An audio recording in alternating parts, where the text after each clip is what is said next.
रुक तो कैसा ला? भाजी सामने पड़ी है, दिखाई नहीं दे रही है क्या तेरे को? मैं थूकेगा तभी तेरा धंधा चलेगा।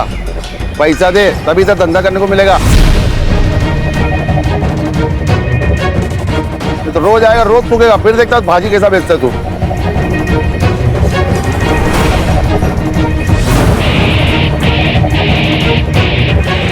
वैसा तेरे पास बेचने के लिए और भी महंगी चीज है। ये हफ्ते में कितने बार आएगा कटोरा लेके?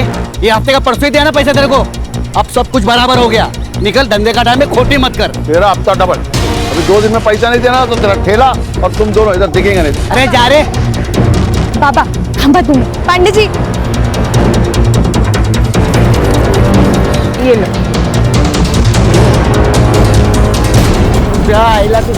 बाबा जाओ दे ना बाबा, कीचड़ में पत्थर डालोगे ना तो आपके ही कपड़े गंदे होंगे। अरे ये लोग हमको ऐसे डराते रहेंगे जब तक हम इनको उल्टा जवाब नहीं देते। बाबा हमें जंग नहीं लड़नी, धंधा करना है। सदा मिताली सच कह रही है। अरे ये पांडे ना बहुत पहुंची हुई चीज है, इससे ना दोस्ती अच्छी ना दुश्मनी। तू छोड़, अपने काम पे ध्यान दे। मैं तो साहब नहीं नहीं, मैं जा ही रही थी। सर ये दामोदर, हाँ सर। ये जो दरवाजा लगा है ना, वो शो के लिए नहीं लगा है। अगली टाइम आएगा ना तो नॉक करके आना, नहीं तो अगला साइन तेरे ट्रांसफर ऑर्डर पे कर दूंगा, समझा क्या? और सर ये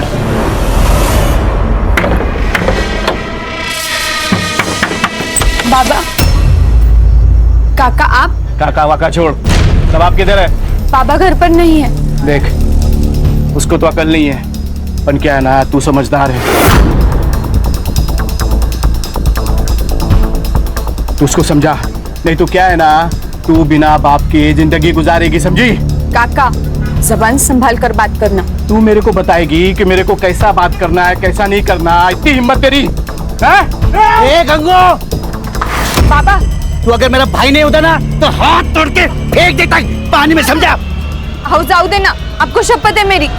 मेरी बेटी बोली ना, इसलिए बच गया तू। चल जा, निकल निकल। किधर निकल, किधर निकल? मेरा भी घर है, समझा? कितना पैसा चाहिए? मैं देगा तेरे को पैसा। ये मेरा घर है, तेरे हिस्से का घर तू बेच दिया बेवड़े। चल निकल, नहीं तो पुलिस के हाथ में दे देगा तेरे को। चल, तेरे को मार के तेरे को जेल भी जाना पड़ेगा ना तो चलेगा। देख मेरा और तेरी बेटी का मैं क्या हाल करता है कि बस्ती वाला तुम लोग का बॉडी में हाथ लगा लेगा भी नहीं, समझा? मेरे बेटी को मारने की बात करता तू। चल चल निकल रे, निकल। अरे निकल, चल। छोड़ेगा नहीं, छोड़ेगा नहीं।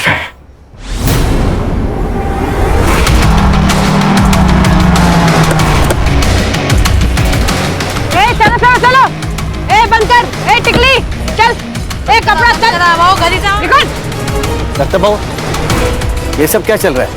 ये रोज का नाटक है इन लोगों का। लेकिन अपने पास तो लाइसेंस भी है और पांडे को पैसे भी तो देते हैं ना हम लोग। अरे कोई फायदा नहीं है, ये लोग अभी सब रावण नहीं लेके ना फेंक देंगे।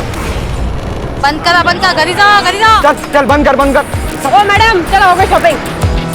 ए सौदा चल। क्या बोला था मैं तेरे को? मेरे थूक के बगैर तो धंधा नहीं कर पाएगा। मैं आता था, जा, क्या करना कर ले, चल। क्या?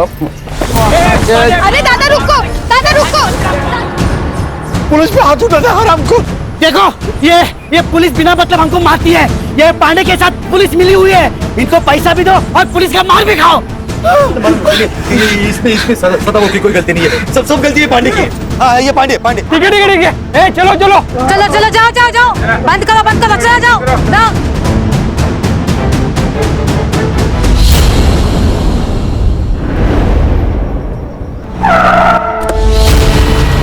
गुस्सा आता है ना तेरे को? अरे हाँ? तेरा सारा गुस्सा निकालती हूँ मैं। चल अंदर, अरे चल उसके अंदर। अरे लेकिन चल साहब, अरे मैडम चलो।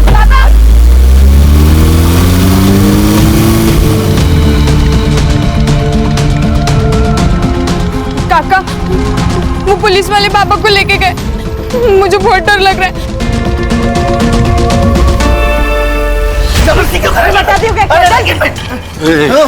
शेर के मुंह में हाथ डालेगा तो काटेगा ही ना।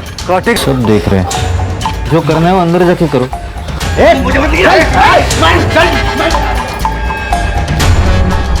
तेरे पे हाथ उठाया था ना इसने, इतना मार कि आगे से जब भी मिलेगा ना तो नजर नीचे होनी चाहिए।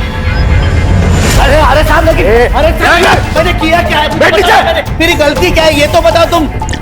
दीपाली,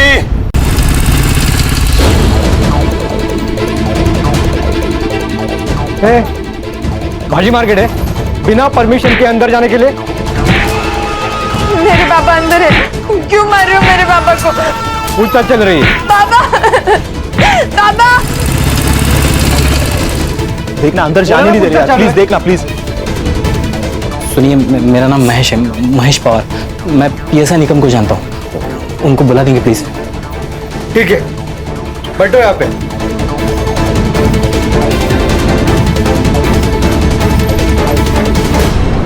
संदीप, टांग पकड़ इसकी।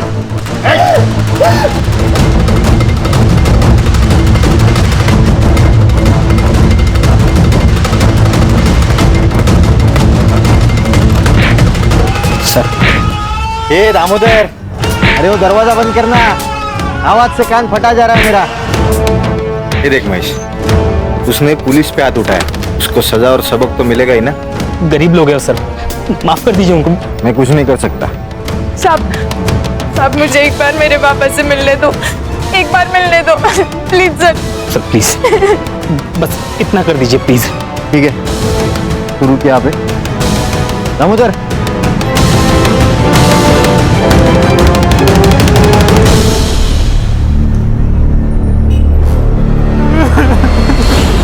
कपड़ा तो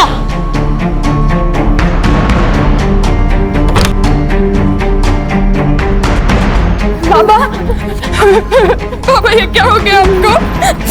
ये क्या हाल कर डाला इन्होंने आपका?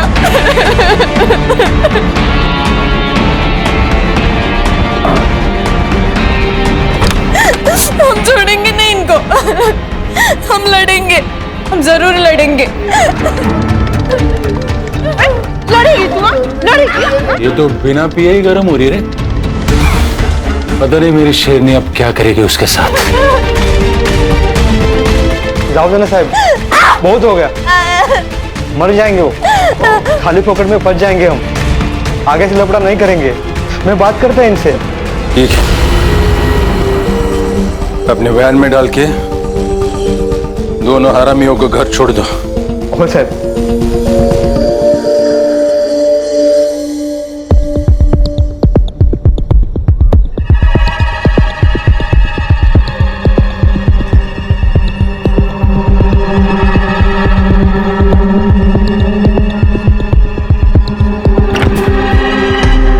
ए भिखारी,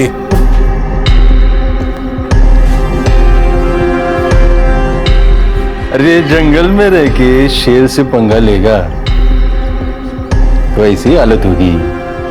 अब की बार छोड़ रहा हूं, और अगली बार ऐसा झपटा मारूंगा ना कि खेल खल्लास। येऊन जा।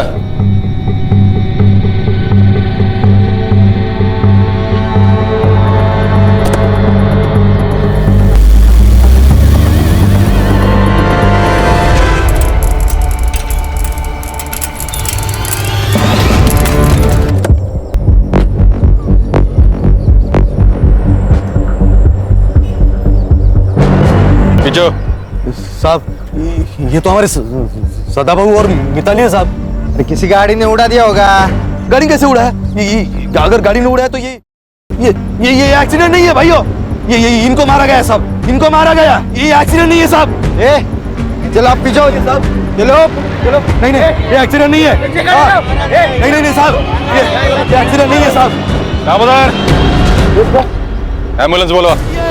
बल्कि खून है खून। ये पुलिस हमसे कुछ छुपा रही है भाइयों। अगर आज हमने इस अन्याय के खिलाफ आवाज नहीं उठाई तो कल इस सदा की जगह हम लोग होंगे और मिताली की जगह हमारी बेटी हो सकती है। इसलिए जब तक ये पुलिस वाले अपने सदा और मिताली के कातिल को नहीं पकड़ती तब तक ये मार्केट बंद रहेगा। पुलिस प्रशासन, पुलिस की गुंडागर्दी, पुलिस की तानाशाही पुलिस की गुंडागर्दी। जनता का आक्रोश और लोकल पुलिस की प्रतिनिधि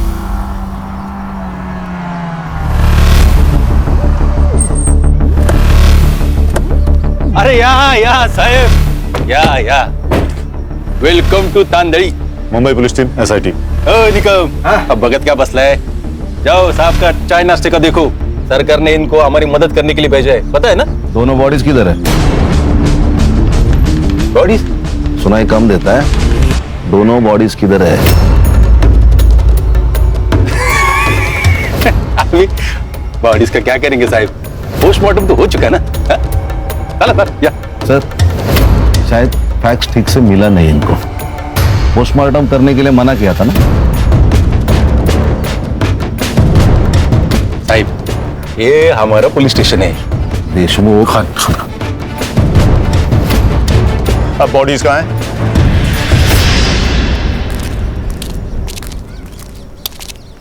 साहब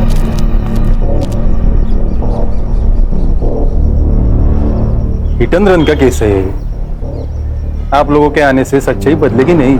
तुमने अपनी रिपोर्ट बना ली देशमुख, अब हम अपना काम कर ले, आप यहीं रुकिए।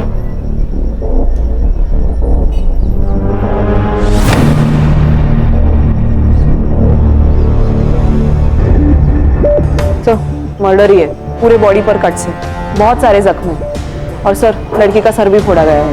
ये जो हिट एंड रन केस बोल रहा है ना, केस डाइवर्ट करने के लिए सर। क्या बोलता है साहब, मतलब हम लोगों ने जो कुछ काम किया है वो बेमतलब है। नाम के लिए काम कर रहे हो तो काम छोड़ दो देशमुख।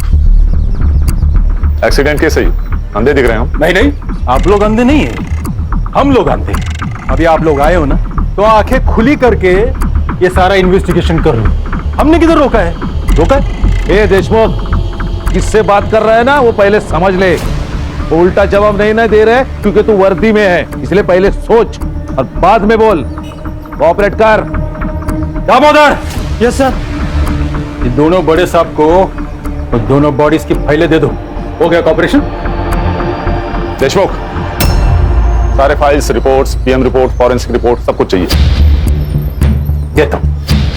और कुछ चाहिए? हाँ चाहिए ना, हमें हमारा सेटअप करने के लिए जगह चाहिए। कहाँ करे? दीपाली, ये मुंबई टीम का दुकान लगाने के लिए जगह का बंदोबस्त करो। देशमुख, हमें केबिन चाहिए।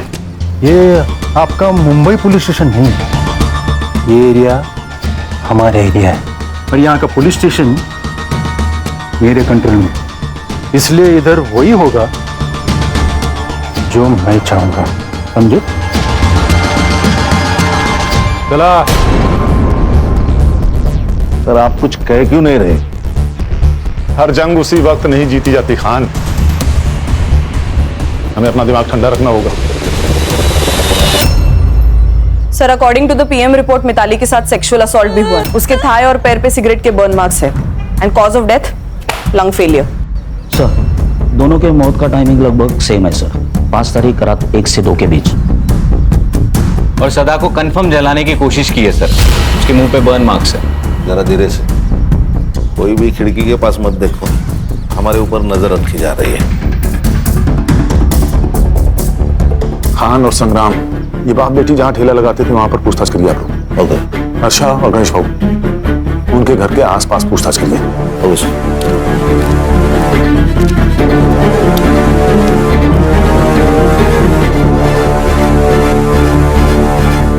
सर। सब हाथ से निकल रहा है, मुझे तो अब डर लगने लगा है। डरने का नहीं, इनको जो करना है करने दो, मैं हूं ना, मैं सब संभालूंगा। गरीब लोग थे साहब, अपने काम से काम रखने वाले। किसी के साथ पंगा? गरीब लोग कहाँ किसके साथ जाकर पंगा करेंगे साहब। मगर हाँ, वो म्यूनिसिपालिटी वाला दिनकर पांडे है ना साहब, वो रोज आकर मिताली और सदा को परेशान करता था साहब। उस दिन वो पुलिस वाली दीपाली है ना साहब, उसके बाद पुलिस वाले आए और हमारे सदा को लेकर चले गए। उसके बाद क्या हुआ मुझे नहीं मालूम साहब, मगर हाँ हमने हमारा विरोध जताया साहब। और जब सरकार ने हमें आश्वासन दिया ना साहब कि कोई विशेष जांच की जाएगी और इनके कातिलों को पकड़ा जाएगा, तब जाकर हमने हमारा ये विरोध खत्म किया और हमारा ये मार्केट खुला किया। तो गंगाराम सदा का छोटा भाई है। हाँ, मगर सिर्फ नाम के लिए। ऐसा भाई भगवान किसी को भी ना दे। रोज शराब पी के आता और रोज तमाशा करता। पिछली बार तो उसने दोनों को मारने की धमकी दी थी। मेरे को मार के मेरे को जेल भी जाना पड़ेगा ना तो चलेगा। उस दिन सुभाष के साथ यहाँ राड़ा हुआ था। ये सुभाष कौन है? मिताली का बॉयफ्रेंड था। क्या मतलब साथ में नहीं रहना? 2 साल से तो मर रहा था मेरे साथ में रहना। पहले की बात है ना, और अब तेरा मेरा मैच नहीं है। अब वकील की परीक्षा देती तो खुद को बड़ा आदमी समझने लगा। ठेले वाली से तेरा मैच नहीं जम रहा। कितना कमीना आदमी है रे तू, जरा घिन आती है तुझसे। ज्यादा शानी मत बन, समझी ना। और वैसे भी चप्पल कितनी भी महंगी क्यों ना हो, उसे सर पर लेकर घूमने का रिवाज नहीं हो, समझी? मेरी बेटी को चप्पल समझता क्या तू?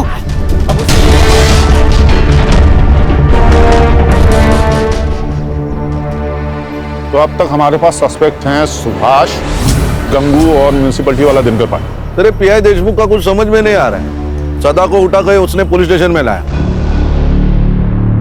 लेकिन हमें पता है नहीं। कुछ छोटा मैटर होगा सर। सर, बात छोटे बड़े की नहीं है। अगर हमसे कोई बात छुपाई जा रही है मतलब कुछ तो गलत किया होगा।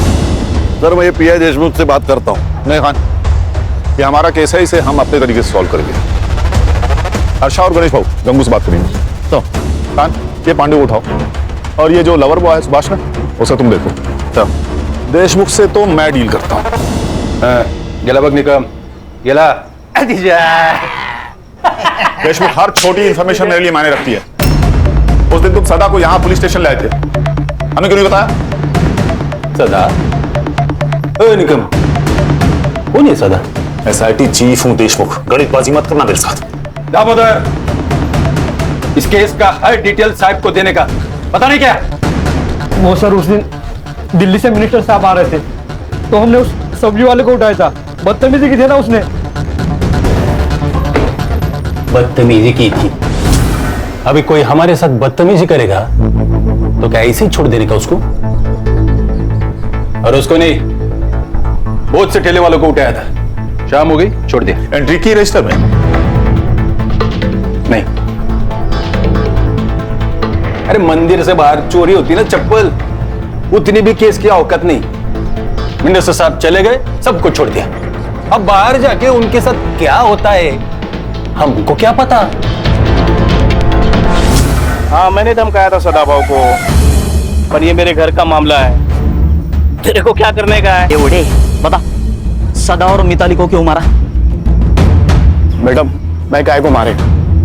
मैं मानता है मेरे को उसका घर चाहिए था, पर वो मेरा भाई था ना मैडम, उसके जाने का मेरे को बहुत दुख है, सच्ची। 5 तारीख को किधर था तू? किधर रहेगा मैडम, इधर ही रहता है। मैं रात को इधर ही सोता है, काम पे जाके फिर वापस इधर ही आता है मैडम। ये देख, जब तक मैं ना कहूं तब तक शहर छोड़ के जाने का नहीं, समझा? आप ऑफिसर हो, मैं भी म्यूनसिपालिटी में काम करता हूँ। हमको सब पता है। जाओ पहले वारंट लेके आओ, हम डरते नहीं पुलिस से। वारंट चाहिए? हीरो बनेगा? बताओ क्या एसआईटी क्या चीज है? मारो साहब, मारो और मारो इसे। बहुत हरामी चीज है ये पांडे। इसने मारा साहब उन दोनों को, इसे छोड़ना मत साहब। सदा और मिताली को क्यों मारा? सर, मैंने नहीं मारा सर। वो हफ्ता देने में नाटक करते थे तो थोड़ा बनती नहीं थी उनके साथ। 200 रुपए के लिए कोई जान लेता क्या? मैं अब ही कसम खाता हूँ सर, मैंने मारा। 5 तारीख को कहा था? घर पे था, मेरी बीवी को पूछो। सुभाष 5 तारीख को ऑफिस आया था। 5? वो तो पिछले 4-5 दिन से ऑफिस ही आने हैं। आए तो इन्फॉर्म करना, ठीक है? ठीक है सर। सर, ये एरिया का हीरो है ना पीआई देशमुख, और उसकी ये टीम हमसे बहुत कुछ छुपा रही है। उन्होंने हमसे कहा था कि शाम 4 बजे बाप बेटी को उन्हें घर छोड़ दिया, लेकिन मैंने मार्केट में सदा के घर के आसपास पूछताछ की तो पता चला शाम से रात तक इन्हें किसी ने नहीं देखा। झूठ का महल बनाया है खान। एक सबूत मिला और केस सॉल्व। ये गंगाराम और पांडे की कॉल डिटेल्स और कॉल लोकेशन निकाले, कुछ तो जरूर पता चलेगा। और सर, ये सुभाष भी मिसिंग है। इसका कुछ तो पंगा हुआ था सदा और मिताली के साथ। जान से मारने की धमकी भी दी थी इसने। तो लव अफेयर वाला एंगल है। अच्छा, उसका सेल ट्रैक पर रखो। ये बाप बेटी की 5 तारीख की कॉल डिटेल्स में निकालो। सीडिया से पता चल जाएगा कि जिस दिन सदा को ठेले से उठाया गया था उस दिन मिताली पुलिस स्टेशन गई थी या नहीं, और फिर वो पुलिस स्टेशन से कब निकले, सब पता चल जाएगा। और सर गंगाराम ने कहा कि दारू का अड्डा बंद होने तक वो वही था, लेकिन रात को ना वहाँ पे लोग होते हैं ना कोई सीसीटीवी कैमरा। और ध्यान रखो उस दिन पुलिस स्टेशन में कितने मोबाइल एक्टिव थे, सब।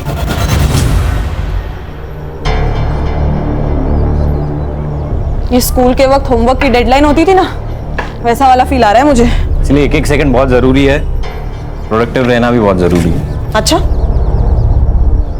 यस सर, ये उस रात जितने भी मोबाइल नंबर्स एक्टिव थे ना पुलिस स्टेशन में, उनको ट्रेस कर रही हूँ। सदा और मिताली उस दिन शाम को 4:30 बजे से रात को 1:30 बजे तक पुलिस स्टेशन में थे और फिर घर की ओर निकले।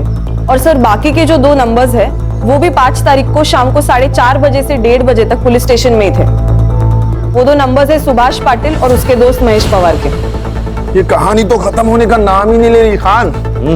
एक के पीछे एक नए किरदार की एंट्री होती जा रही है। सर हमारी कहानी क्या कम फिल्म है, हर मोड़ पे ट्विस्ट है।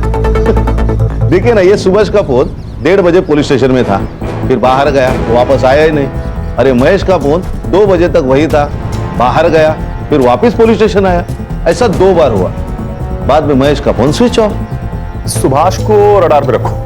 हो सकता है सुभाष और महेश ने मिलकर दोनों को मारा हो। लेकिन फिर रेप किसने किया सर? सुभाष या महेश? सर ऐसा भी तो हो सकता है कि ये सब गंगाराम ने किया हो। अपने भाई से बदला लेने के लिए उसने अपने भतीजी के साथ कुछ गलत किया हो। Hello hello sir. हाँ, उस सुभाष को उसके ऑफिस में पकड़ लिया सर। लेके आओ उसे। सर मैं भागा नहीं था, मैं मुंबई गया था मामा के घर पे। मामा के घर क्यों गया था? सर मेरा मामा आईसीयू में, कैंसर हुआ है, लास्ट स्टेज पर है। मैं इतना टेंशन में था सर कि मैंने ऑफिस में भी इन्फॉर्म नहीं किया। सब सोच के आए हैं आप वकील बाबू? सारा प्लान रेडी है आपका? हाँ? मतलब तूने मारा है मिताली और सदा को? तेरी गर्लफ्रेंड थी ना वो, मार्केट में सदा ने देखो चप्पल से मारा, उसका बदला लिया तूने, है ना? नहीं मैडम, मैंने किसी को नहीं मारा, और मेरा और मिताली का तो ब्रेकअप हो चुका था। 5 तारीख को कहा था। अरे सर मैंने कहा, मैं मुंबई में था, हॉस्पिटल में। कहा था? सुभाष पापा को पुलिस लेके गई है।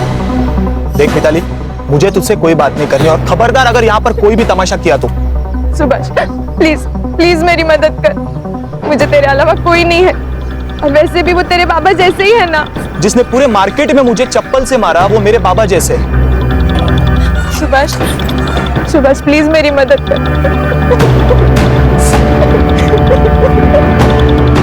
सर मैंने मेरे दोस्त महेश को कॉल किया सर, और उसे पुलिस स्टेशन बुलाया। उसकी जान पहचान है, सोचा कुछ फायदा होगा। साहब मुझे एक बार मेरे पापा से मिलने दो, एक बार मिलने दो प्लीज सर। बस इतना कर दीजिए प्लीज सर, मेरी रिक्वेस्ट है सर प्लीज। दामोदर। और सर कुछ 1 घंटे बाद वो दीपाली मैडम बाहर आई, और उन्होंने मुझे उन दोनों के कपड़े लाने को कहा। क्यों? यही सवाल मैंने उनसे पूछा मैडम, लेकिन उन्होंने कहा कि खराब हो चुके लेके आओ, तो मैं लेके आया। लेकिन सर ऐसा उन्होंने 2 बार किया, मुझे कुछ समझ में नहीं आ रहा था। फिर सर थोड़ी देर बाद वो बाहर आए, मैंने देखा उनकी हालत बहुत खराब थी। फिर देशमुख साहब ने उन्हें कार में घर भेज दिया, और सर मैं भी घर चला गया। और सर घर जाके मुझे मामी का कॉल आया और मैं मुंबई के लिए निकल गया। देखो वकील साहब, कानून के तिकड़म तुम भी जानते हो और हम भी जानते हैं। कहानी अच्छी बुनी है तुमने। नहीं सर, मैं सच कह रहा हूँ। सच तो ये भी हो सकता है कि तुम उनके पीछे गए और वहां जाकर उन दोनों को मार दिया। बदला बहुत बड़ा नशा है। क्यों? नहीं सर, मैं सच कह रहा हूँ, प्लीज मेरा यकीन करो।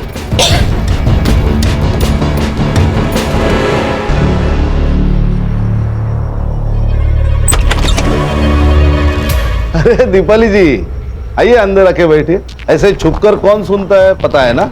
नहीं, वो मैं तो पूछने आई थी कि कुछ चाहिए हो तो बताना। फिलहाल तो थोड़ी सी प्राइवेसी दे दीजिए, कुछ चाहिए होगा तो बुला लेंगे। जी सर।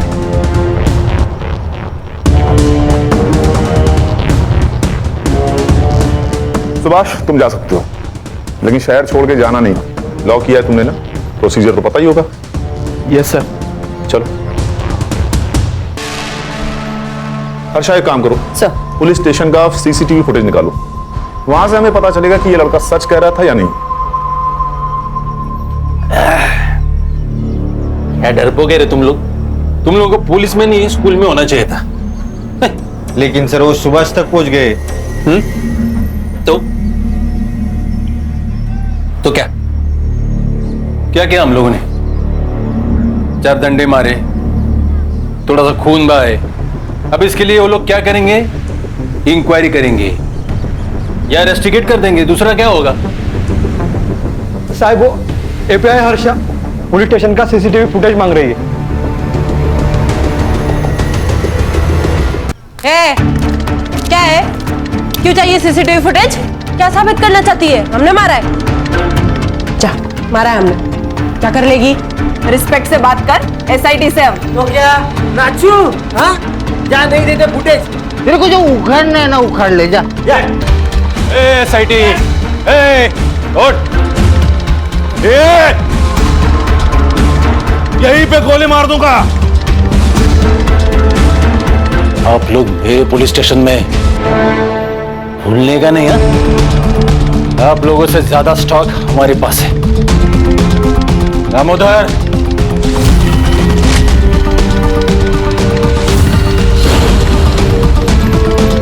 अभी ट्रिगर दबा दूंगा ना, सबका खेल खल्लास हो जाएगा, समझा क्या?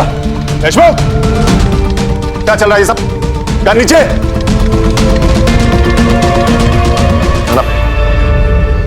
क्या सब? सर सीसीटीवी फुटेज मांगा तो ये दादागिरी कर रहा है। सर ये लोग दारू पी के आए ड्यूटी पे। देख देशमुख, सीसीटीवी फुटेज दे दे, नहीं तो मजबूरन मुझे आईजी को इन्फॉर्म करना होगा। नहीं, गलती हो गई, गलती हो गया। दामोदर, साहब को सीसीटीवी फुटेज दे दो। बाहर का, अंदर का भी। अंदर का खराब हो गया, रिपोर्ट को दिया है। आउट। सब लोग बाहर जाओ, हमें पुलिस स्टेशन की तलाशी लेनी है। आउट। क्यों? तेरे बाप का पुलिस स्टेशन है? सच में ठोक दूंगा।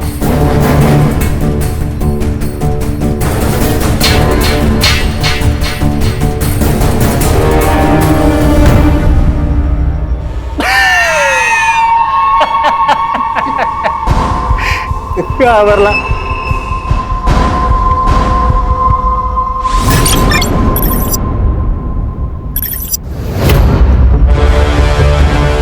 मैं डीएम सर का पीए हूँ और होम मिनिस्ट्री से आपके लिए ऑर्डर है। इसमें लिखा है कि जब तक ये केस सॉल्व नहीं हो जाता ये पुलिस स्टेशन हमारे यानी एसआईटी के अंडर रहेगा। और ये भी लिखा है कि जब तक केस सॉल्व नहीं हो जाता तुम सब इसमें हमारी मदद करोगे।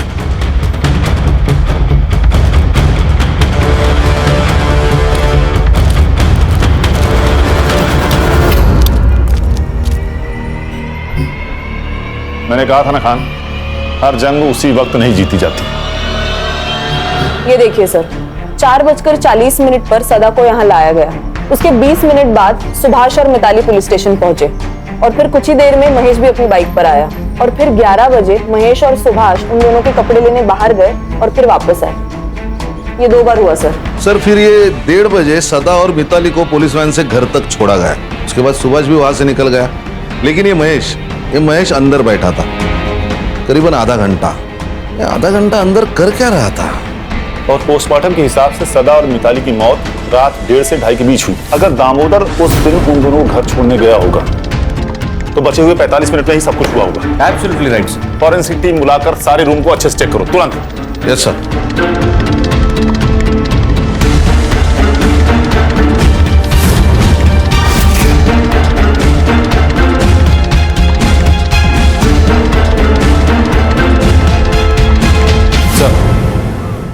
इस पुलिस स्टेशन को एक बैक एंट्रेंस है जहां कोई सीसीटीवी नहीं है।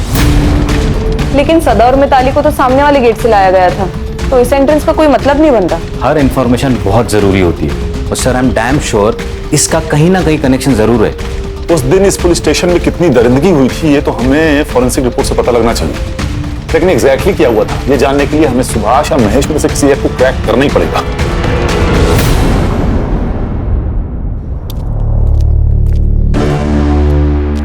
सर, एक बुरी खबर है।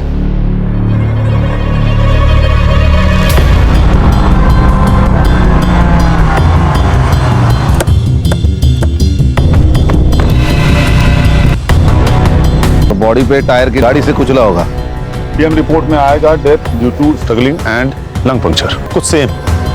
इसका मतलब सुभाष को पता था कि खूनी कौन है, इसीलिए उसे उन्होंने ऐसे ही मारा जैसे मिताली और सदा को। सर ऐसा भी तो हो सकता है कि ये सब प्लान महेश ने किया हो, क्योंकि वही है जो गायब है और उसके गायब होने का कोई लॉजिक नहीं बन रहा। सर एक काम करो, बॉडी को पीएम के लिए भेजो और फॉरेंसिक टीम को बुला के इस एरिया को अच्छे से चेक करो।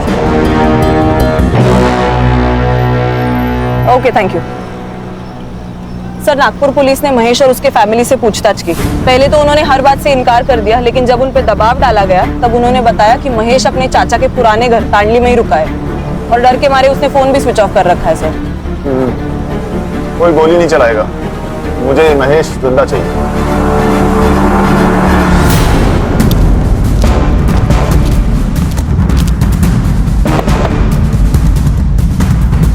कौन है? अरे हम पड़ोसी हैं।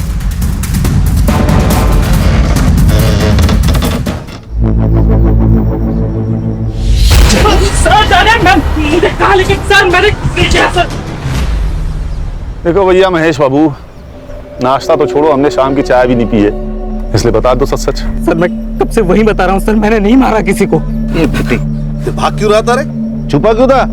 सर मैं डर गया था सर, और मुझे पता था कि कोई भी लफड़ा हुआ तो सबसे पहले मैं ही फंसूंगा।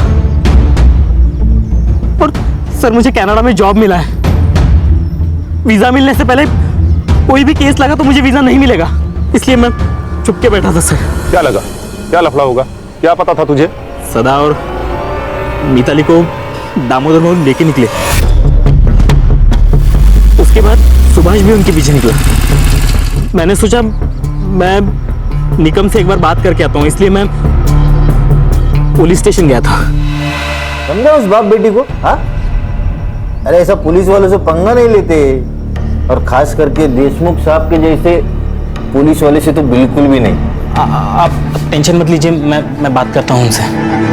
हाँ, वो तेरा वीजा आया क्या? नहीं, वो अभी प्रोसेस चल रहा है। आ जाएगा रे, टेंशन मत ले, महीना इधर। हाँ,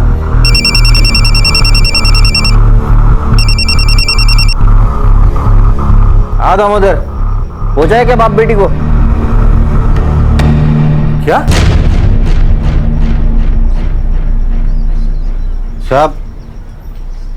साहब वो बाप बेटी मर गए साहब।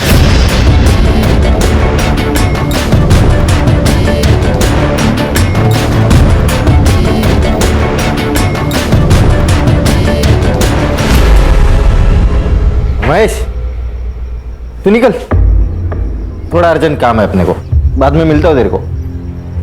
सर मैं डर गया था सर, मुझे लगा ये लोग मुझे भी मार देंगे, इसलिए मैं छुप गया था सर।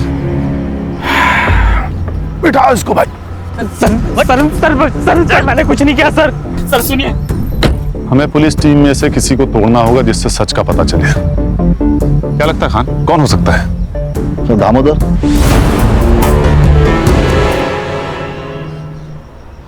देखो दामोदर, कभी कभी हम ना चाहते हुए भी हादसे का शिकार हो जाते हैं। मैं जानता हूं तुम्हारे साथ कुछ ऐसा ही हुआ होगा। देखो महेश ने तुम लोगों के खिलाफ गवाही दे दी है, तो अब बचने का कोई चांस नहीं। हाँ, अगर तुम सरकारी गवाह बन जाते हो तो तुम्हारे लिए आसान होगा। बताता हूँ। उस रात देशमुख सर ने मुझे सदा और मिताली को घर छोड़ने के लिए कहा था। ए उतरो सदा। हाँ दामोदर, हो जाए क्या बाप बेटी को? लफड़ा हो गया, वो बाप बेटी दोनों मर गए। क्या? वो दोनों बाप बेटी मर गए साहब। एक मिनट रुक।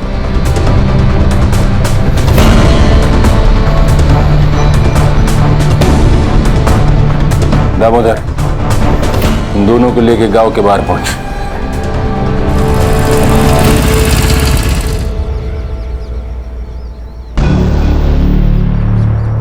ए सुभाष,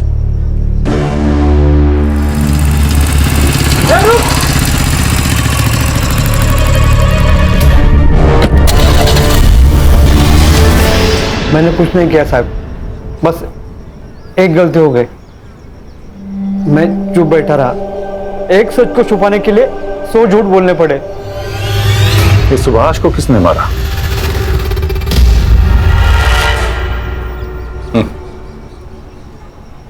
सुभाष तक तो तुम पहुंच ही गए थे। उस दिन वो पुलिस जीप के पीछे पीछे चला गया था। मिताली और सदा के मौत की भनक लग गई थी उसको। एक ना एक दिन अपना मुंह खोल ही देता, इसलिए मैंने उसको। फिर मिताली का रेप किसने किया? Municipality officer Pandey. Deshmukh sir और पांडे दोस्त हैं। पांडे पुलिस स्टेशन के पीछे वाले रास्ते से अंदर आए, इसीलिए सीसीटीवी फुटेज में दिखाई नहीं दिया। जरा भी शर्म बची है तुम लोगों में या बिल्कुल ही बेच खाई है? अगर तुम लोग पुलिस वाले नहीं होते ना तो मैं 3rd डिग्री का इस्तेमाल करता। हर्षा, इन लोगों पर ऐसी ऐसी धाराएं लगाओ कि इस जन्म में बाहर ही ना निकल पाए।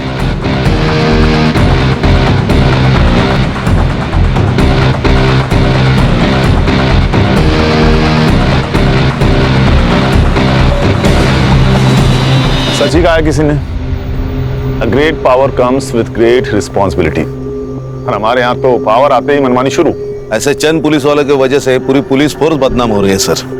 खान, एक पुलिस ऑफिसर को पर्सनल और प्रोफेशनल लाइफ दोनों अलग रखनी चाहिए। देशमुख और दीपाली ने सदा के साथ हुए गलती से झगड़े को ईगो पर ले लिया और ईगो ने तो रावण का सर्वनाश कर दिया। इंसान क्या चीज है? ये गिल्ट मुझे खाए जा रहा है।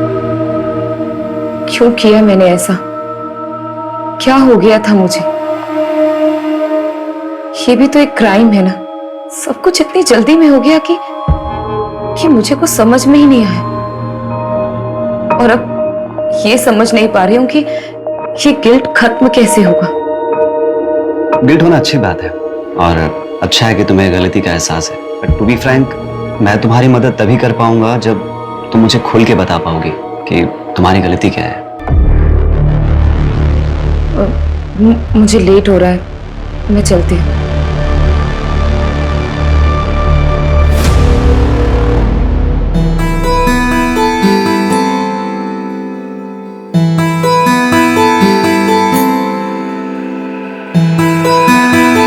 सेक्शन में डॉक्टर प्रभा के पास जा रही हूँ। मम्मी की रिपोर्ट्स दिखाने हैं, सेकेंड ओपिनियन ले रही हूँ। अबे तो काजल, मैं चलता हूँ ना साथ में। नहीं, मैं चली जाऊंगी। आज तुम्हारी छुट्टी है ना, तुम रेस्ट करो। ओके ठीक है, बाय। अनिल, ये तीनों पोस्टर्स ओके हैं। एक काम करो, इनकी आज ही प्रिंट निकलवाओ, ठीक है? और 20-20 फीट की होर्डिंग्स पूरे पुणे में लगनी चाहिए। अंडरस्टूड? नमस्कार रति मैडम। अरे गावड़े जी, आप कुछ काम था आपको? नहीं, काम तो नहीं था। योगेश हमारे छोटे भाई की तरह था, तो मैं सोचा कि खुद आकर के आपको प्यार से समझाऊं। तो एक कॉल ही कर लेते ना। इस उम्र में इतनी तकलीफ क्यों दे रहे हैं खुद को? आप अकेली औरत मैडम, कैसे करोगी ये सब? धूप में घूम घूम कर मुरझा जाइएगा। अरे आपके त्वचा देखकर लगता है कि आपको पार्लर जाना चाहिए। धारा जल्दी करो, लेट हो रहा है। आ रही हूँ, एक मिनट आ रही हूँ। ये लीजिए। क्या है? कैसे काम वाली जैसे कपड़े पहनती हो? थोड़ा तो मेंटेन रखा करो अपने आप को। कौन कहेगा डॉक्टर की बीवी? इसलिए बाहर लेके नहीं जाता कहीं। वो आपको लेट हो रहा था ना, इसलिए ऐसे ही उठ के आपके लिए नाश्ता बहाने तो हजारों हैं तुम्हारे पास। जाओ चाय लेके। माँ, मेरे लिए भी नाश्ता दे देना। 10:30 बज गए, अब तेरी आँख खुल रही है। देखो अपने साहब जा, देखो बोर्ड के एग्जाम है इसके और नींद पूरी नहीं होती इसकी। पापा बस करो ना। 98% मार्क्स नहीं आए ना तेरे, तब बताऊंगा तुझे। क्या करूंगा 98% लाके? मुझे डॉक्टरी नहीं करनी है, MBBS नहीं करूंगा, आर्ट्स करूंगा। आर्ट्स ऐसे ना फोर्स नहीं कर सकते हो मुझे। मेरी लाइफ पे ना कंट्रोल करना बंद करो। कर सकता हूँ। बापू तेरा कौन देगा तेरे आर्ट्स के पैसे? याद रखना, मेडिकल की पढ़ाई नहीं की ना तो इस घर से एक पैसा नहीं मिलने वाला तुझे। ये बाप नहीं होता ना, इधर ही लाफा खाता। समीर क्या बोल रहा है?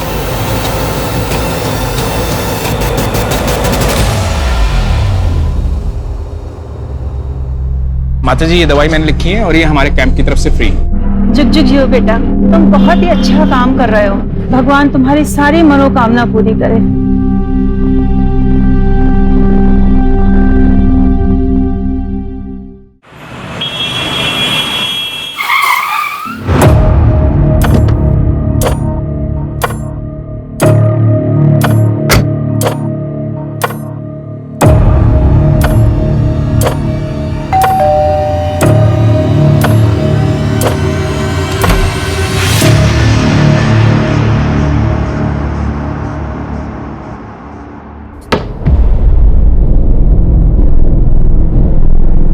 आप बैठो, मैं कॉफी लेके आती हूँ।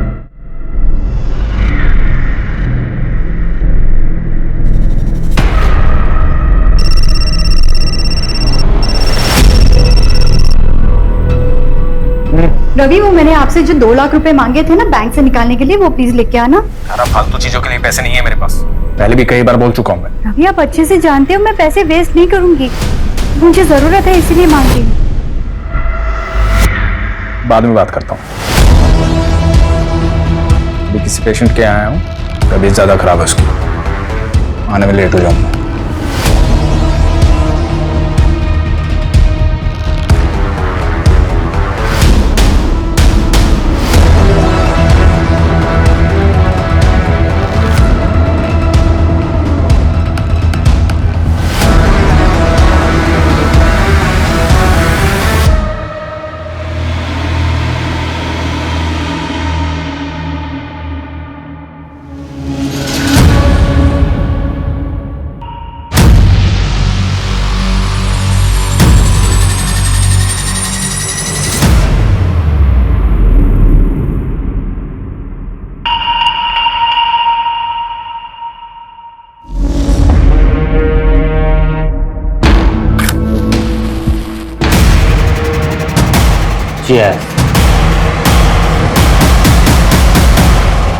यार मेरी तो बस एक ख्वाहिश है, मुझे ना अपने बेटे को जोर से गले लगा के आई लव यू बोलना है। अरे रवि बाबू, आपके दुख की दवा तो आसान है। आप ना अपने बाप वाली ईगो ना साइड में रख के अपने बेटे को जोर से गले लगा के आई लव यू बोल दो। बिल्कुल। पर मेरे दुख की दवा नहीं है बाबू, 28 का हो चला हूं पर कोई मिलती ही नहीं है। अरे ऐसा लुक्के के जैसा घूमेगा तो तेरे को कभी कोई नहीं मिलेगी। बाबू, आप तो लुक्के नहीं हो ना, तो आपके आगे पीछे क्यों नहीं घूमती 4-5 लैला है? मुझे लुक्का बोल रहे हैं। बाबू, मैं क्या बोल रहा था कि लड़की खड़ी है, शर्म नहीं आती तुम लोगों को? हाँ?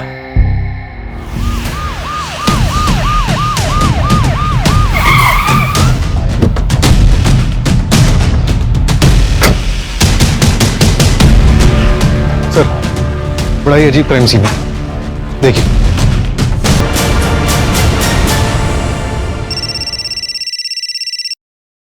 हेलो,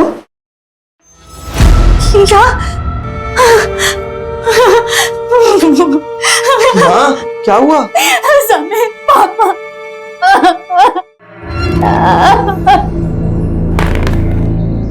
क्या बात है?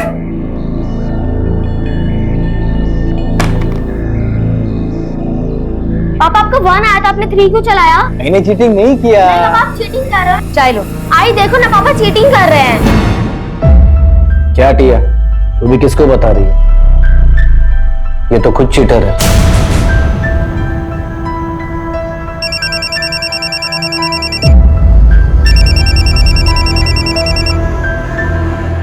हेलो,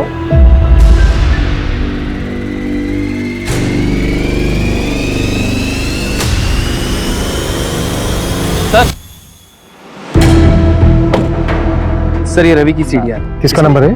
सर, जय कामली के नाम पर रजिस्टर्ड है। रेगुलर बातचीत होती थी? हाँ सर, दिन में 2-2 घंटे बात होती थी। सर तो कहीं ये डॉक्टर रवि का अफेयर तो नहीं चल रहा था? पॉसिबल है। पोस्टमार्टम रिपोर्ट आई? सर, डिटेल पोस्टमार्टम रिपोर्ट आने में 1 हफ्ता लगेगा। प्राइमरी पोस्टमार्टम में ये आया है कि तीनों की बॉडी में 250 ml से ज्यादा अल्कोहल है। मतलब पूरे चांसेस है कि फुल नशे में हो। उनके पास ऐसा कोई रीजन नहीं था कि वो सुसाइड कर लेते। नहीं सर। नहीं। क्या इसको जानते हैं? नहीं जानते सर। जया कामली, शायद नाम सुना हो? नहीं जानते सर। श्योर? जी।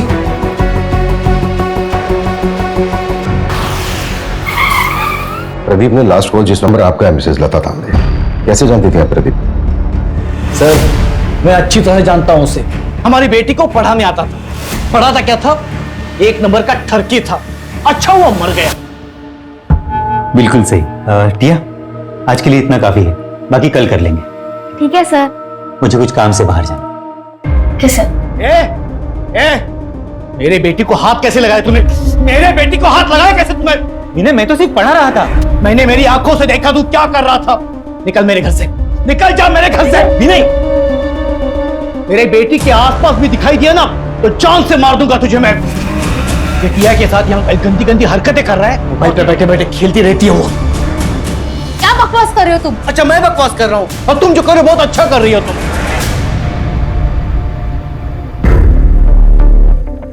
सॉरी सर, वो थोड़े गुस्से वाले हैं। मंजू, यस। इन दोनों को देखिए, कभी आपने जानती हैं आप इन्हें? मैंने नहीं देखा। प्रदीप की फैमिली में से जानती है किसी को? देखिए हम उसके घर पे गए थे, घर पे ताला लगा हुआ था और नेबर से भी हमें कोई खास इन्फॉर्मेशन नहीं मिली। नहीं सर, उसने कभी कुछ बताया नहीं, शायद वो अकेला ही रहता था। अच्छा मिसेस तांबड़े, क्या आप कोई ऐसा रीजन जानती है जिसकी वजह से प्रदीप सुसाइड कर सकता है? नहीं सर, मैं अच्छे से जानती हूँ उसको। प्रदीप सुसाइड कर ही नहीं सकता। अपना वादा याद है ना तुम्हें? भूली तो नहीं? वरना मैं अभी भी पुलिस के पास जा सकती हूँ। नहीं, पुलिस के पास मत जाना। मैं रवि के अंतिम संस्कार में बिजी थी। मैं तुम्हारा काम कर देती हूँ। जल्दी करो, मैं और दिन ज्यादा वेट नहीं कर सकती। हाँ ठीक है।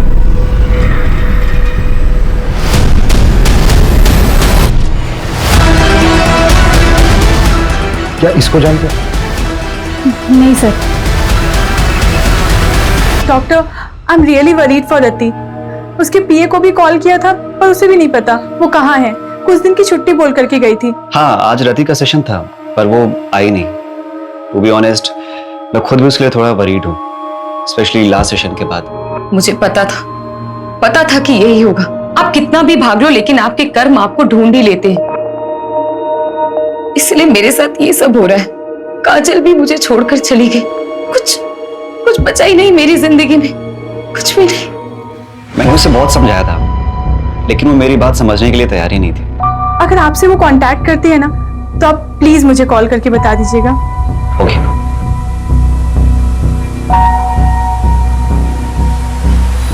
सर डॉक्टर रवि ने पाषाण में तोड़ रखा है। जी। नॉमिनी कौन है? बेटा नॉमिनी, फ्लैट बीवी के नाम पे बुक किया। हाँ लेकिन सर, गन की बैलिस्टिक रिपोर्ट आ गई, ये देखिए। थोड़ी सी शॉकिंग है। गोली तो तीनों को लगी। तीसरी गोली किस गन से चली?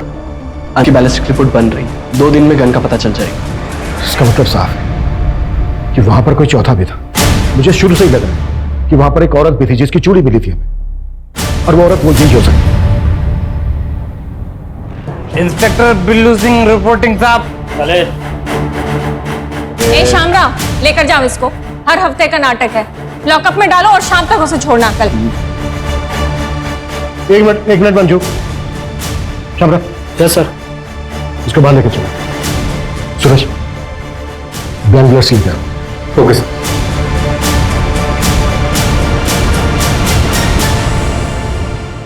चल पकड़। गन? निशाना लगा उसमें। घबरा मत, निशाना लगा। शाबाश। हाँ लगा निशाना।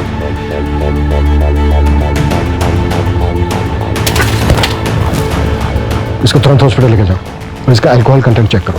क्विक। चलो। मान लेते हैं ये है मिस्टर एक्स। मिस्टर एक्स के राइट हैंड में गन थी। एक्स ने प्रदीप को शूट किया। प्रदीप के राइट हैंड में गन। प्रदीप ने रवि को शूट किया। रवि के हाथ में भी गन, लेकिन रवि की गन तो चली नहीं। तो फिर मिस्टर एक्स को गोली लगी कैसे? देखो, इन तीनों के ब्लड में 250 ml से ज्यादा अल्कोहल कंटेंट था। बिल्लू भी हैवी ड्रिंक करता है, जैसा कि हमने देखा कि बिल्लू ठीक से खड़ा भी नहीं हो पा रहा।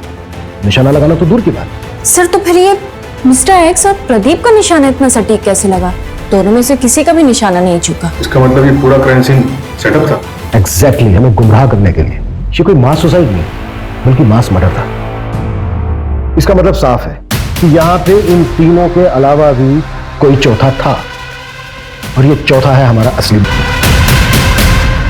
ये ले तेरे पैसे और अपना मुंह बंद रखना।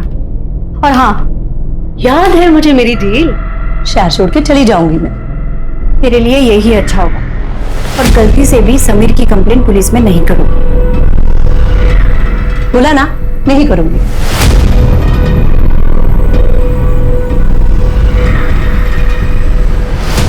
सर रिकॉर्ड चेक किया, उसमें एक नंबर मिला है जो जया कामली के नाम पर रजिस्टर्ड। ये उसका दूसरा नंबर है। और सर अजीब बात तो ये है, धारा और जया की बात डॉक्टर रवि के मरने के एक दिन बाद से शुरू हुई। तो कहीं वो चौथी लड़की ये धारा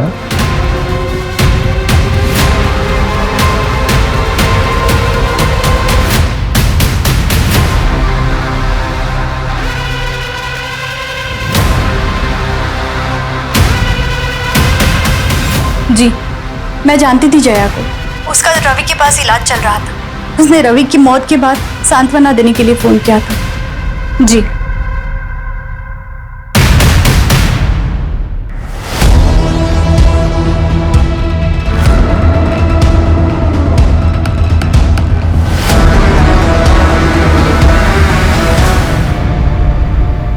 सूरज, जया का मूवमेंट ट्रैक हुआ? मोटरबाइक रात को कहाँ थी? सर जया का फोन तो सिर्फ घर पे ही एक्टिव था और कोई ऐसा क्लू नहीं मिला जिससे ये पता चले कि जया क्राइम साइट पे गई। जैसे क्राइम साइट पे जाने वाले सभी रास्तों का सीसीटीवी हम स्कैन कर रहे हैं। और सर हॉस्पिटल स्टाफ से भी बात हुई, उन्होंने बताया कि जया को डायबिटीज है और ये डॉक्टर रवि इंसुलिन के शॉट लगाने से घर पे जाता है। व्हाट? डॉक्टर रवि और जया के बीच में अफेयर नहीं था? हेलो, अच्छा नजर रखो उस पर।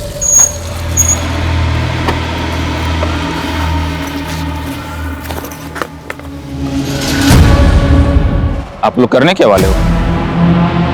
मतलब बस पूछ रहा था मैं, अपन को क्या?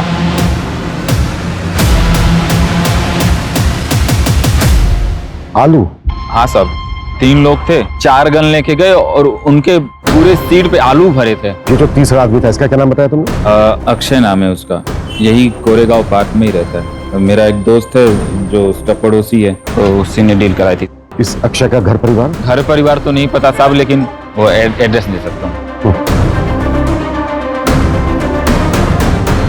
तो शायद ये मास सुसाइड ही था। शायद हाँ। गन इन तीनों ने खुद खरीदी। सवाल ये है कि चौथी गन किसके लिए खरीदी गई? तो शायद वो गन किलर के पास। और फिर ये चौथा शख्स बैकआउट करके आओगा। या फिर ये भी हो सकता है कि शुरू से इसका एक प्लान था। सवाल ये है कि ये चौथा शख्स कौन है और उस चौथे शख्स का इन तीनों के साथ क्या कनेक्शन है? सबसे पहले हम इस कनेक्शन को ढूंढना हो। और सर वो आलू जो शाहिद ने बताया था, इतने सारे आलू सर, तो समझ में नहीं आ रहा है। मैं तो बेहोश था हॉस्पिटल में, कल ही डिस्चार्ज हुआ हूं। मुझे तो पता ही नहीं था कि अक्षय इस दुनिया में नहीं। इस महीने मेरा ऑपरेशन है, 10,000 कम पड़ रहे थे, वो इसी जुगाड़ में लगा था। उसने जिंदगी में अपने लिए कुछ नहीं किया, मेरे पीछे ही परेशान रहता था। वो कभी आत्महत्या नहीं करता।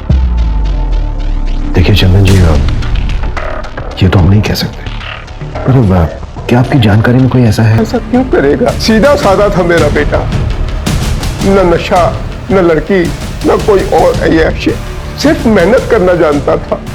चंदन जी, ये 2 लोग हैं जिनकी बॉडी हमें आपके बेटे अक्षय की बॉडी के साथ मिली थी।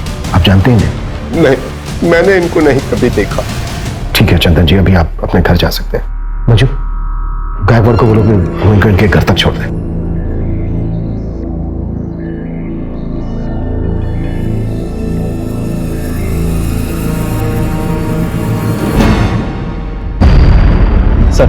अक्षय की बॉडी से मिली गई बुलेट की बैलिस्टिक रिपोर्ट से मैच हुई। किस गन के साथ? सर ये सेम गन एक और क्राइम में भी यूज हुई। क्या क्राइम था? चौंकाने वाली बात है सर, ये क्राइम 14 अप्रैल की रात को 1:30 बजे के करीब हुआ था। ये दोनों मौतों के बीच में 1 घंटे का फासला था। जरूर ये दोनों क्राइम आपस में लिंक है सर। हो सकता है। क्राइम क्या?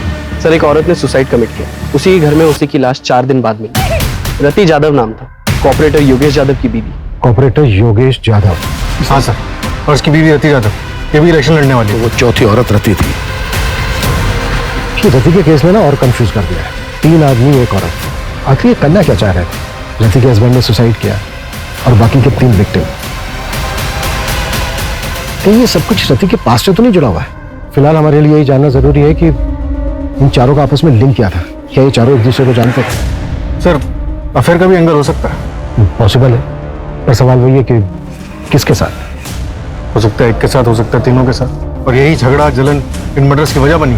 पॉसिबल है। अच्छा, रफीक यादव की बॉडी किसको मिली थी? सर रफीक यादव के साइकियाट्रिस्ट डॉक्टर नीरव।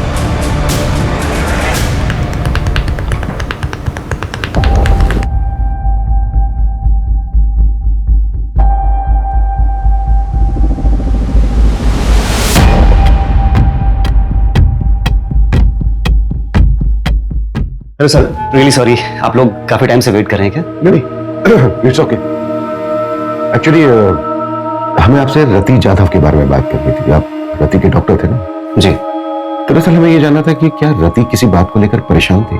जी, एक्चुअली रति गिल्ट में थी। ये समझ नहीं पा रही हूँ कि ये गिल्ट खत्म कैसे होगा। गिल्ट? किस बात का गिल्ट था रति को?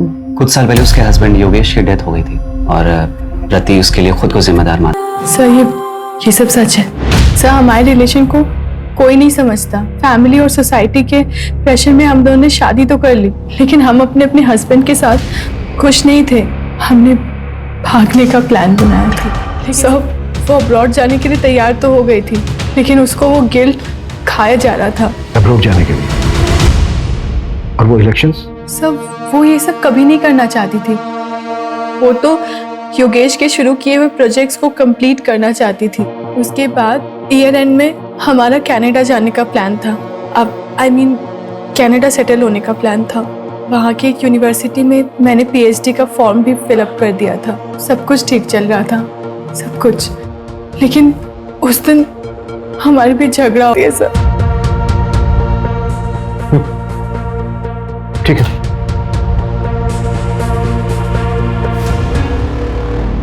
सर, प्रदीप ने मार्केट से 10 लाख रुपए उठाए थे और सर प्रदीप की लोकेलिटी में एक ज्वेलरी शॉप है, उसने वहां से 20 लाख के गहने ऑर्डर किए थे और सर उसने दुकानदार से कहा था कि वो अपनी बेटी के फ्यूचर के लिए इन्वेस्टमेंट करना चाहता है। कहाँ है उसकी बेटी? सर मैंने पता किया है, 13 साल पहले प्रदीप को एक बेटी पैदा हुई थी, लेकिन सर बच्चे को जन्म देते समय उसकी वाइफ की मौत हो गई थी और सर उस नर्सिंग होम के रिकॉर्ड्स पता करते हुए हमें एक जाना पहचाना नाम मिला है जिसने उस वक्त उसी नर्सिंग होम में एक मरे हुए बच्चे को जन्म दिया था। कौन?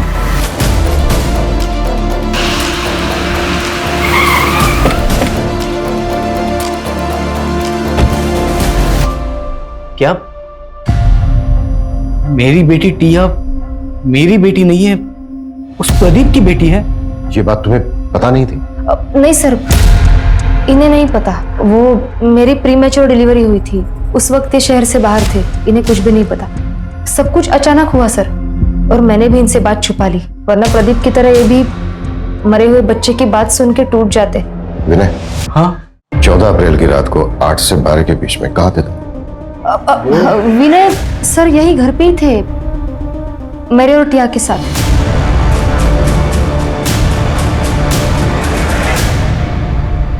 सर, रति के बैंक रिकॉर्ड्स चेक करके पता चला है कि कनाडा की एक यूनिवर्सिटी में उसने 30 लाख रुपए की फीस भरी और अगले महीने उसे 70 लाख रुपए और भरने थे। प्रदीप ने 20 लाख रुपए के गहने ऑर्डर किए थे और डॉक्टर रवि ने 3 करोड़ का फ्लैट बुक किया। ये लोग इतने बड़े इन्वेस्टमेंट कर रहे थे, जबकि इनके अकाउंट में पेमेंट करने के लिए पैसे नहीं थे। ये भी तो हो सकता है कि पैसा कहीं से आने वाला हो इनके पास, और ये बात पहले से किसी को पता? जया और समीर, सबके पास मोटिव था। और तो और सर, प्रदीप को मारने के लिए विनय के पास भी मोटिव था। और रति पॉलिटिकल फिगर थी, हो सकता है उसका कोई दुश्मन बन गया। थप्पड़ बहुत महंगा पड़ेगा मैडम जी। तुम्हारी यूनिवर्सिटी की फीस है 1 करोड़ रुपए, सतीश 30 लाख रुपए भर चुकी थी, राइट? जी। बाकी के बचते हैं 70 लाख रुपए, लेकिन रति के बैंक अकाउंट में 70 लाख रुपए थे नहीं, तो फिर वो बाकी के पैसे कहां से भरने वाले थे? नहीं काजल, लोन लेने की जरूरत नहीं है। मुझे पैसे डबल करने की एक अच्छी स्कीम मिल गई है, जिससे हम अपनी फीस भी भर सकते हैं। जितनी बड़ी रकम उतना बड़ा इनाम। ऐसी कौन सी स्कीम है? तुम ऐसे चक्रों में क्यों पड़ रही हो? काजल ऐसा कुछ भी नहीं है, मैंने सब क्रॉस चेक किया है, सब जेन्युइन है, डोंट वरी। तुम ट्रस्ट करते हो ना मुझ पे?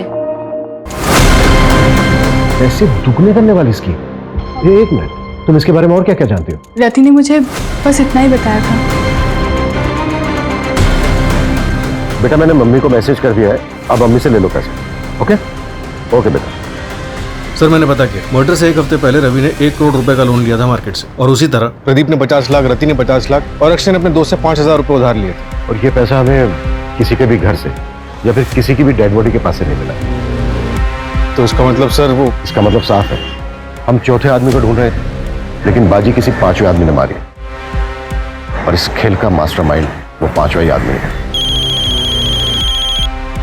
हाँ मंजू। सर आपने मुझे जैसा बोला था एक बार क्राइम सीन चेक करने के लिए, आप क्राइम साइट पे फौरन आ जाइए, हमें यहाँ कुछ मिला है।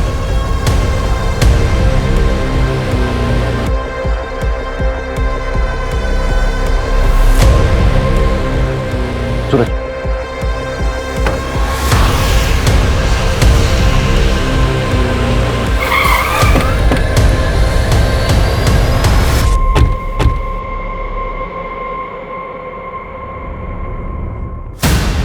सर ये देखिए क्या मिला।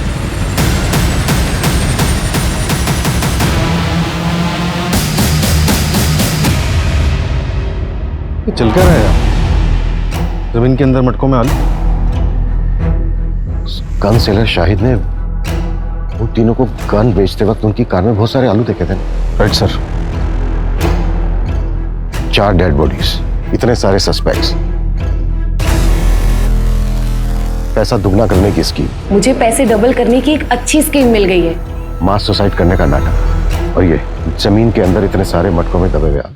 सूरज, हमें उस 5वें आदमी को जल्द से जल्द ढूंढना होगा, लेकिन फिर वही सवाल कि वो 5वां आदमी है कौन और कहां है। सर जैसे आपने बोला था, मैंने वो लाइन जितनी बड़ी रकम उतना बड़ा इनाम, उसके बारे में ऑनलाइन सर्च किया तो 10 साल पुराना एक केस गोरखपुर का मिला है। ये रही उसकी फाइल।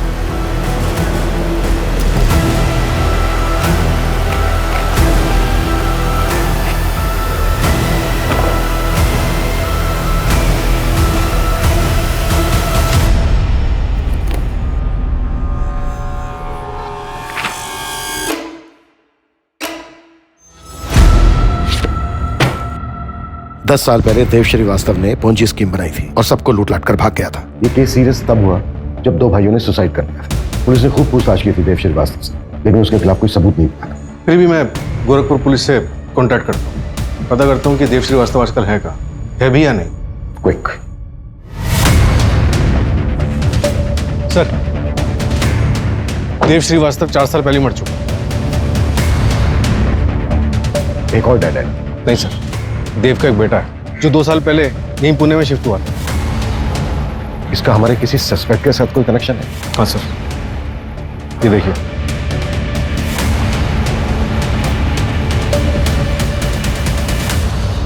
मेरे पास पैसे डबल करने की स्कीम है। ऐसा होता है क्या?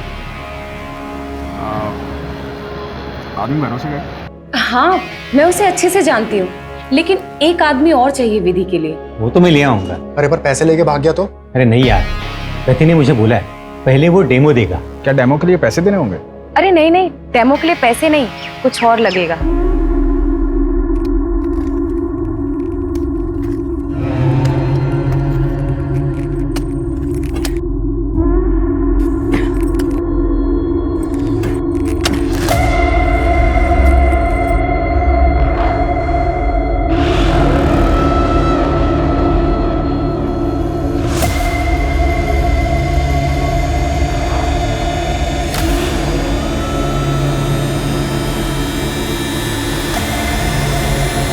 अब क्या करना है?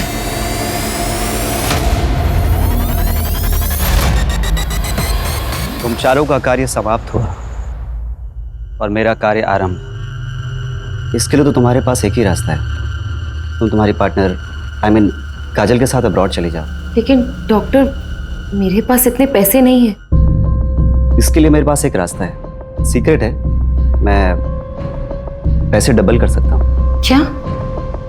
कैसे? एक तरीका है, अब साइंटिफिक नहीं है, और इस विधि को पूरा करने के लिए तुम्हें 4 लोगों को इकट्ठा करना होगा जो कि पैसा डबल करने की चाह रखते हो। लेकिन डॉक्टर, ये सब होगा कैसे? पहले तुम 4 लोगों को आइडेंटिफाई कर लो, उसके बाद मैं तुम्हें डेमो भी दे दूंगा। उसके बाद अगर तुम चारों को मुझ पर भरोसा होता है तब पैसे लेकर आना।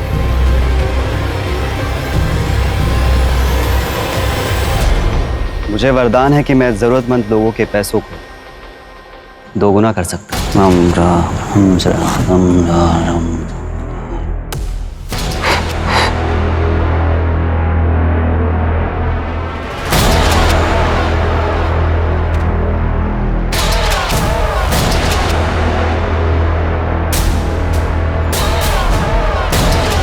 यहाँ आओ, यहाँ खोदो, सच क्या है खुद ब खुद पता चल जाए।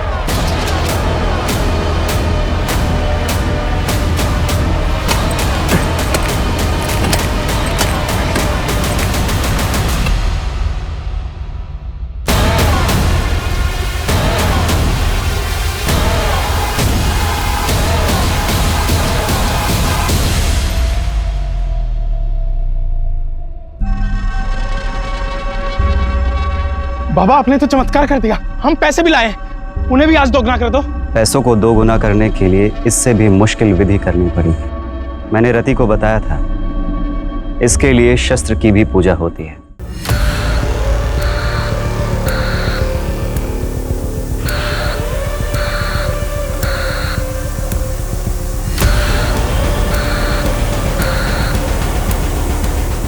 अब मुझे इस कार्य को पूरा करने के लिए समय लगे और एकांत भी। उसके पहले आप लोग आपके मोबाइल फोन्स स्विच ऑफ करके इस बैग में डाल दीजिए।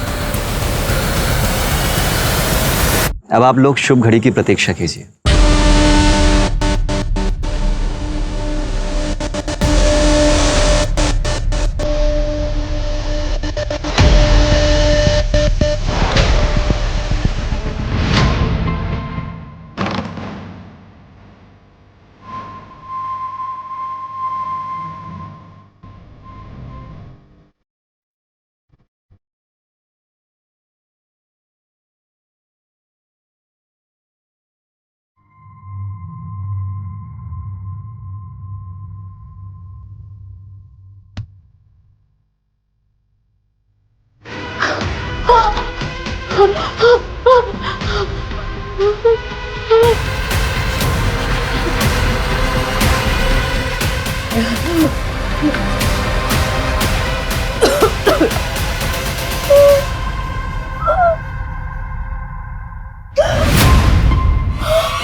सूरज, पूरे शहर में मुझे नाकाबंदी चाहिए। हर जगह पर नीरव की फोटो खिंचवाओ, खास करके शहर के बॉर्डर। क्विक।